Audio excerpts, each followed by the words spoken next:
Ciudadano se revela. ¿Cómo anda, Luis? Muy bien, buenas noches, ¿cómo le va? ¿Todo bien? Todo en orden, sí. ¿Sigue ruso? Y no mete el dedo en la llaga. Es muy temprano. No es ningún funcionario de misiones, nada. Es el técnico de Boca, por favor. Estamos. ¿Prefiere hablar de política? Yo prefiero hablar de política, economía, la inflación, todos esos otros problemas más graves que... Está bien, lo entiendo. Vamos a adelantar lo que va a ser parte del momento militante. Ahí estamos. Bueno, esta es, Victoria Villarruel, que hoy la vamos a tocar en varios segmentos del programa, incluso momento militante.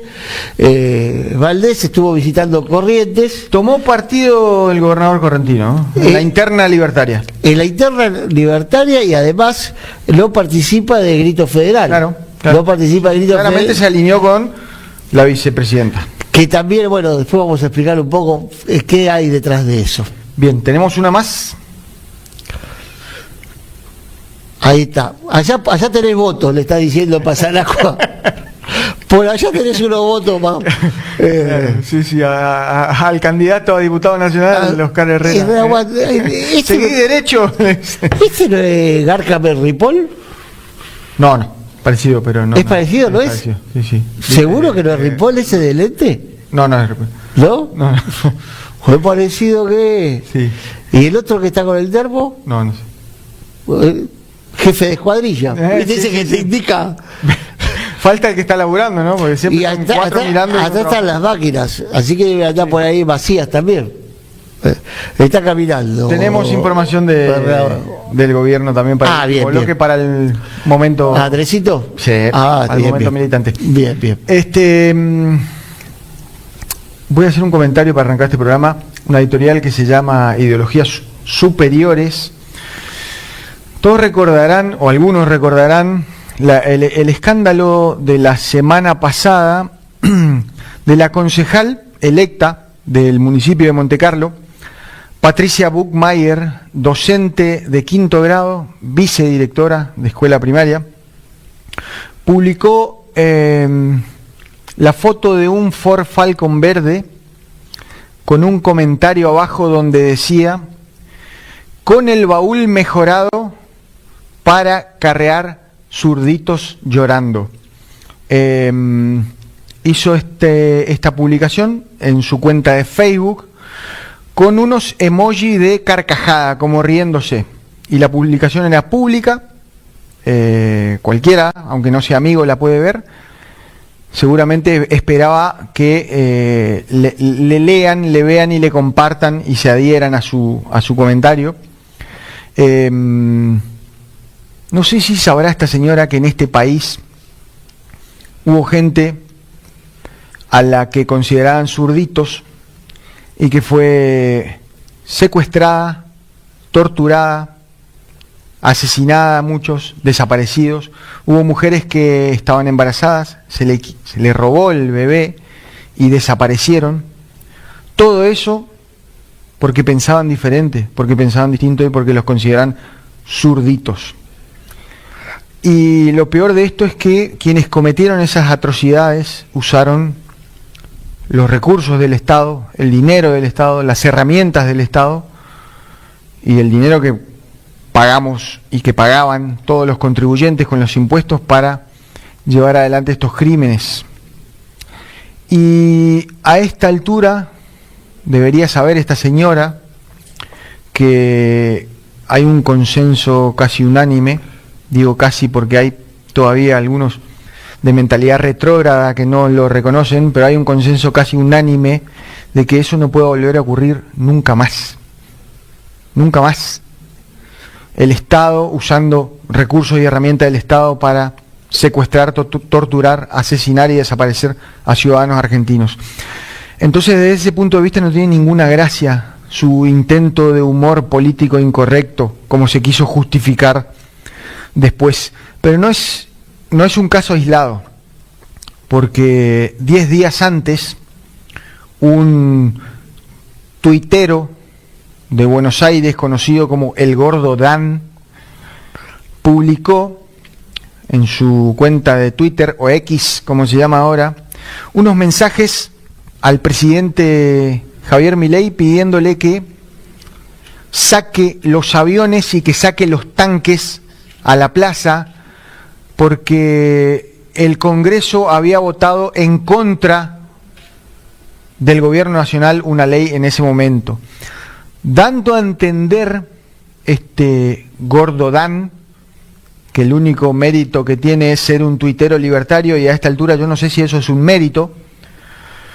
dando a entender que el que piensa diferente a la idea de este gobierno nacional merece misiles, tanques y cañonazos. Corremos la cuestión de los derechos humanos y la política, y podemos hablar de economía también. El diputado provincial electo por La Libertad Avanza en Misiones, Diego Harfield, viene defendiendo permanentemente la desregulación de la yerba mate que está empobreciendo a 15.000 familias de productores yerbateros, al mismo tiempo que se enriquecen 10 grandes industrias yerbateras. Y el secretario de Agricultura de la Nación, Sergio Iraeta, dijo que los yerbateros, si no les cierra los números, si no le alcanza lo que reciben por la hoja verde, que se dediquen a otra cosa. Así que diversifiquen, le dijo a los directores del INIM que fueron a plantear el empobrecimiento de los productores. Que se dediquen a otra cosa si no les cierran los números. Otra, de Diego Harfield, hace un mes atrás criticó los programas Ahora. Los programas Ahora son de los pocos que tienen un consenso horizontal y generalizado de los consumidores, de los comerciantes, del banco que participa, del gobierno. Todos consideran que funciona horizontalmente y arroja beneficios para todos. Imagínense que hace unos años atrás, con inflación de 300 puntos anuales, alguien podía comprar un electrodoméstico o cualquier otro bien con reintegro hasta en 12 cuotas y sin interés. No hay cómo criticar los programas Ahora, ¿no? Y bueno, Harfield los criticó, después retrocedió un poco, dijo que había que revisar. También hoy, lunes 4 de agosto, criticó el programa del gobierno provincial que anunció Hugo Pasalacqua días atrás para un salvataje a los empleados públicos que están endeudados. Hay empleados públicos que se endeudaron mucho, que prácticamente no cobran el sueldo por esta situación, y el Estado sale con un plan a auxiliarlos, le da un crédito a pagar en 60 cuotas con baja tasa de interés, cuotas chiquitas, para que paguen en 5 años y puedan volver a cobrar el sueldo, porque prácticamente no estaban cobrando el sueldo. Y también criticó ese programa porque dice que el Estado no tiene que poner plata para un sector social solamente, sino que no está para eso. Hay una idea de que el Estado no tiene que asistir a un sector social. A los yerbateros nada, ni precio, ni que se dediquen a otra cosa si no le da. A los consumidores nada de beneficio, de cuotas sin interés. A los estatales endeudados nada. Los comedores se cierran, nada. Hay una idea de no ayudar a nadie desde el Estado y no es una... Es un patrón de conducta, no son casos aislados, insisto con esto, porque el propio Milei desde la presidencia se burla de los chicos discapacitados, y manda a la gendarmería a garrotear todos los miércoles a los jubilados que están pidiendo un mejor sueldo para vivir mejor, trata de cerrar las universidades públicas, desfinanciándolas, porque el que es pobre, el que no puede pagar una privada, no tiene que estudiar. Desfinancia el hospital Garraham, uno de los emblemas más intocables de este país, y la salud pública, porque el que no tiene dinero no merece tener salud, el que sí puede pagar sí. Entonces hay un intento de instalar una idea de que hay ciudadanos que son superiores a otros, de que hay ideologías y ciudadanos superiores a otros en este país. Hay una idea, y a esta altura, con casi 2 años de gobierno, ya está clarísimo que este gobierno nacional y los que adhieren a este modelo nacional, no son superiores ni al gobierno anterior ni a los otros. No son superiores desde la gestión, porque la economía está igual o peor que antes. No son superiores desde lo humano, no son superiores desde lo ético y moral tampoco, porque así como los gobiernos anteriores tuvieron casos de corrupción, este también los tiene, y graves, porque si no, el presidente de la Cámara de Diputados, Martín Menem, ¿cómo se explica que tenga un contrato a favor de su familia del Banco Nación por 4.000 millones de pesos? El presidente Milei está denunciado por ser parte de una estafa en el caso Libra por 90 millones de dólares. ¿Se acuerdan del caso López, Josecito López? Y las valijas en el convento eran 9 millones de dólares. Bueno, Milei y su hermana Karina están denunciados por ser parte de una estafa de 90 millones de dólares, 10 veces más. El apoderado de La Libertad Avanza en Misiones está denunciado por pedirle el 10% del sueldo a los trabajadores de los trabajadores estatales de organismos nacionales. Y hay capturas de pantalla de transferencias que se hacían a una cuenta, tenían que transferirle el 10% del sueldo.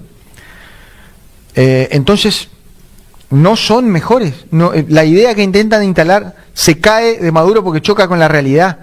No son mejores en la gestión, no son mejores en la economía y no son mejores en la corrupción tampoco. No hay en este país, por más que intenten instalar, no hay ciudadanos de primera y de segunda. Hay un grupo de ciudadanos que son privilegiados y que siempre están acomodados y caen parados en casi todos los gobiernos, y hay otro grupo de ciudadanos que se tiene que partir el lomo laburando de sol a sol todo el año para llegar a tener, en el mejor de los casos, una jubilación de 300.000 pesos como tienen ahora. Esa es la única grieta y la única diferencia que hay entre un grupo de ciudadanos y otro en este país. Y no es nueva, es una grieta o una división que viene desde la creación misma de la República Argentina, desde los unitarios y los federales. Y es una diversidad que existe, va a seguir existiendo y es necesaria. La diversidad es necesaria y hay que respetarla. No hay ideologías superiores, los libertarios no son superiores, no hay ideologías mejores que otras. El peronismo no es mejor que el radicalismo, ni viceversa. Los libertarios no son mejores que los ni comunistas, ni los zurditos, ni viceversa.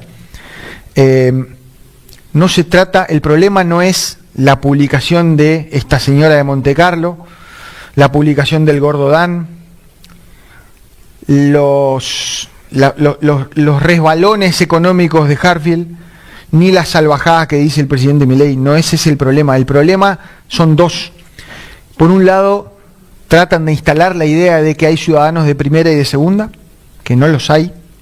Y por otro lado, el discurso de odio disfrazado de incorrección política.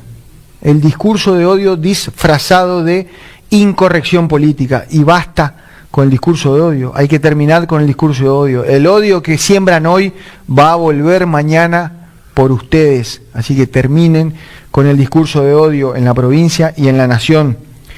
Ninguna ideología y ninguna clase superior a otra, y el que piensa eso, lo único que hace es demostrar lo pequeño de su cerebro. Bueno, parece mentira, pero vamos a estar casi coincidiendo en la temática. Yo quise titular la editorial de hoy, Villarroel viene marchando por la razón de lo que me disparó a mí en mi cerebro, lo que activó en mi cerebro este libro. Este libro se llama La Generala de Emilia Delfino. Es la biografía no autorizada de Victoria Villarroel. Bueno, Victoria Villarroel, compañera de fórmula de Javier Milei, comenzó a levantar el perfil estos últimos tiempos. Empezó a contestarle al presidente Javier Milei. Una de las razones es que en el entorno de Villarroel sostiene que no termina el mandato Javier Milei. Otra de las razones es que Victoria Villarroel es el mejor cuadro que hizo la inteligencia de la Marina Argentina en democracia. Acá lo cuenta, cómo se fue metiendo en el tema, dónde se formó y que ya viene de una historia familiar. No les voy a contar todo el libro, pero les voy a decir que nosotros creemos que el padre de Villarroel y el tío de Villarroel, que estuvo implicado en la violación de los derechos humanos, vienen del ejército, sí, pero el abuelo es de la Marina, es un almirante de Stefani, fue el que hizo el contrarrelato para la Patagonia de Rebelde de Osvaldo Bayer, pero mucho más de eso no le voy a contar, lean el libro, pero acá vamos con el tema. Creo que en el marco político que estamos viviendo ahora, la perspectiva se agrava. Y creo que tenemos que redefinir la palabra enemigo. Y enemigo es todo aquel que quiere que yo no viva. Y el amigo es, por supuesto, todo lo contrario. Ya no hay una cuestión ideológica, es decir, enemigo para lo que tiene que hoy tomar protagonismo en la política, no tiene que ser para enfrentar esto que tenemos con Victoria Villarroel y Javier Milei, no importa la ideología política, la religión, el estatus social, acá hay algo que es más trascendente. El enemigo es aquel que no quiere que yo exista, y esta gente no quiere que nosotros existamos.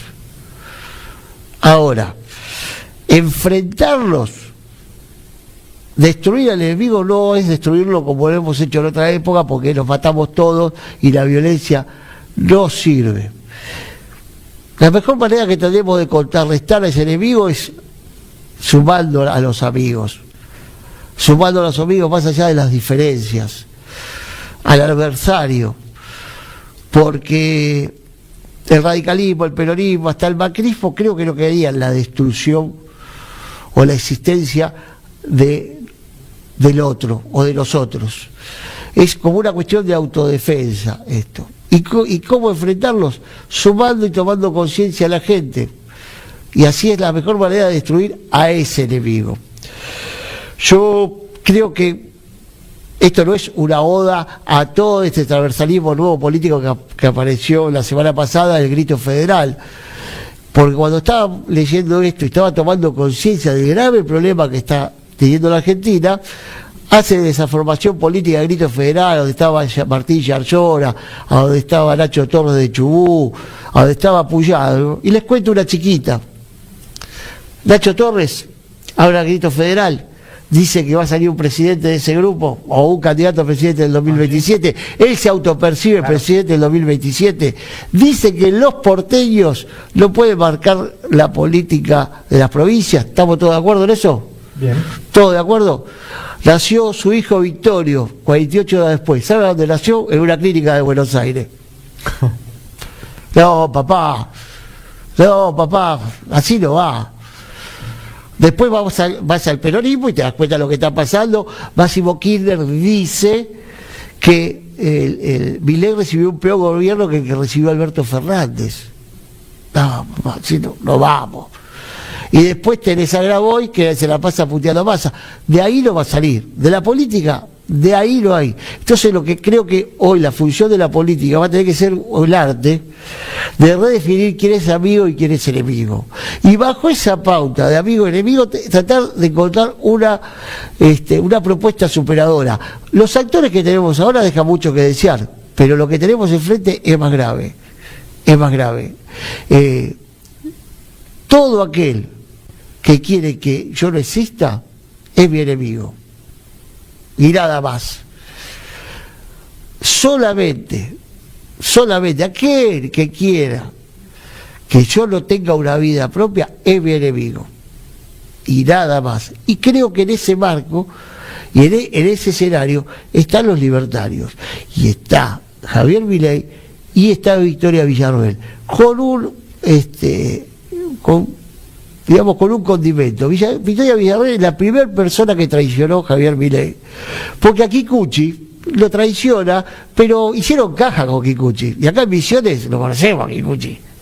Es decir, vendían, y siguen ahora con Sebastián Pareja vendiendo candidaturas, pero no quiero tocar ese tema, sino quiero tocar que Victoria Villarroel esperó el momento, y es la única la única, que tiene una formación política, porque está formada de verdad, con todo un esquema político, pero aparte con una inteligencia. Ella, para terminar, y no hacer muy larga esta introducción, ella es la que sostiene que la mejor discusión política no era hablar de los que están, los presos, que ellos dicen políticos, los militares, los represores presos, sino que había que hablar las víctimas del terrorismo, para cambiar en otro plano la discusión política. Y es así de peligrosa cómo se está preparando. Yo los entiendo a los gobernadores y a los senadores, inclusive los de Misiones los tiene bien, le da pasaje de avión para los parientes, los tiene con la caja, con una caja amplia, le deja que se aumente la dieta, pero estamos creando un monstruo que no va a ser superador. Sí, la Constitución dice que cuando se vaya, y el otro día Milei lo demostró con la corrida del dólar, no banca la presión, le echa la culpa a los bancos, le echa la culpa a las empresas, le echa la culpa a Clarín, le echa la culpa a La Nación, le echa la culpa a los periodistas, le echa la culpa a la casta. Dijo un montón de pavadas. Quiere decir que lo que ven en el entorno de Villarruel y la información que debe tener es que, llegado el momento, con un gran acuerdo, puede venir Victoria Villarruel, y ahí tenemos que redefinir los amigos y enemigos, y siguen siendo ellos nuestros enemigos. Muy bien. Bueno. ¿Pasamos a la economía? Pasamos a la economía. La columna de Jerónimo García, que se llama Dólar, tasas y aranceles, un combo explosivo. Bueno, tuvimos un problema técnico con el audio de la columna de Jerónimo García. Se ve que los muchachos de Choto Caputo y todo están molestos. Hoy, quiero decir antes de que ahora sí va a venir la columna de Jerónimo García, hoy las fuerzas del cielo limpiaron Radio con Voz y sacaron todos los programas críticos. Por eso también en el momento militante vamos a mostrar algo. Ahora sí, la columna de Jerónimo García. Buenas noches. Bueno, esta semana económica que pasó también dejó cosas importantes. La más importante es que después de pulsear mucho con los bancos, el gobierno intervino en el mercado de futuros, del valor de dólar y en las tasas, que las llevó por encima del 60%, un valor que torna muy difícil la operatoria de bancos y pymes con los bancos, porque la tasa activa va a estar muy alta. Y pese a eso no pudo controlar el valor del dólar, que casi supera la banda superior fijada de 1.400, cerró a 1.380, 1.375 a último momento. El otro tema importante es que se conocieron los aranceles que fija Estados Unidos en esta guerra arancelaria que ha desatado en todo el mundo el presidente Trump. Argentina festejó, mejor dicho, el gobierno de Javier Milei festejó el 10% que le corresponde a la Argentina como si fuera un éxito. En realidad, todos los países con los que comercia Estados Unidos y es superavitario, es decir, que es más lo que le vende Estados Unidos de que lo que le compra, es el 10%. Ahí está incluido la Argentina. Antes era el 3,5%. Ya este 10% torna muy difícil las negociaciones para algunos sectores que son la agroindustria, lo químico y la industria metalmecánica. Pero un capítulo aparte es el acero y el aluminio, que tenían un arancel del 25% y ahora se fueron al 50%.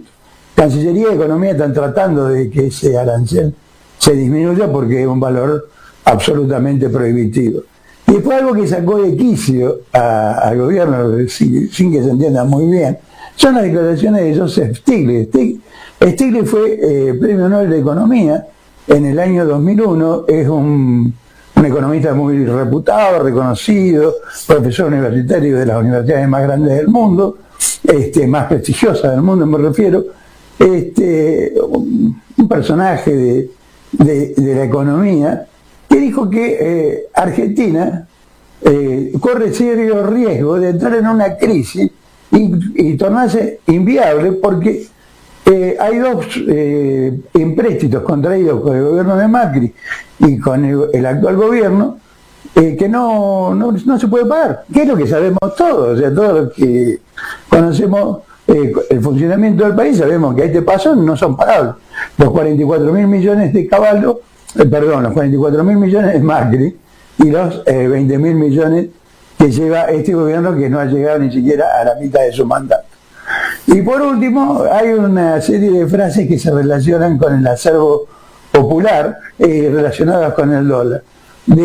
La primera fue, por lo menos de la que yo me acuerdo ahora, es el que apuesta al dólar pierde, que lo dijo Sigau, el ministro de Economía de la dictadura. Después, la de la Rúa, la relación con el dólar es 1-1 y no se hable más, ¿no? Después la de Duhalde, que es el que apuesta, el que depositó dólares, recibirá dólares. Y ahora se agrega esta última. Si crees que el dólar está barato, compra, campeón, no te lo pierdas, del inefable Caputo. Además está diciendo que los que hicieron caso en esta semana ganarán 14%. Gracias, hasta la próxima.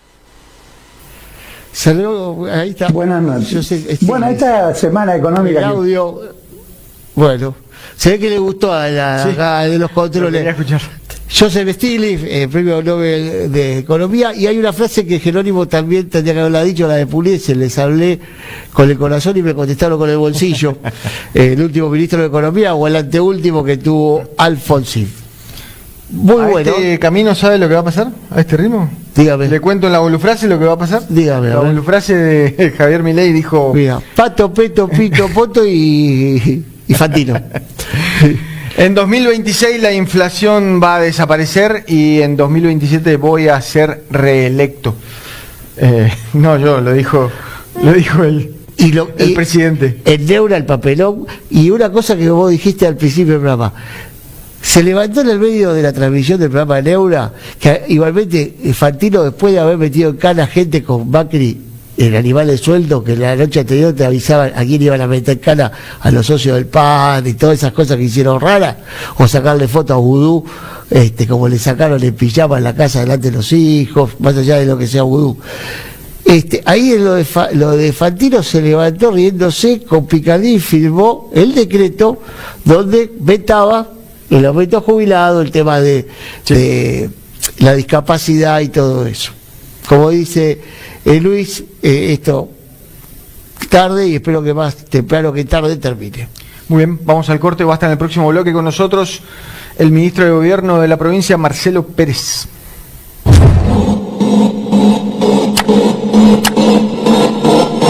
Y desde allí, indudablemente, es extraído el cuerpo prácticamente del segundo cuerpo de ejército. Tiene varios impactos de bala al vehículo. También ustedes pueden ver que los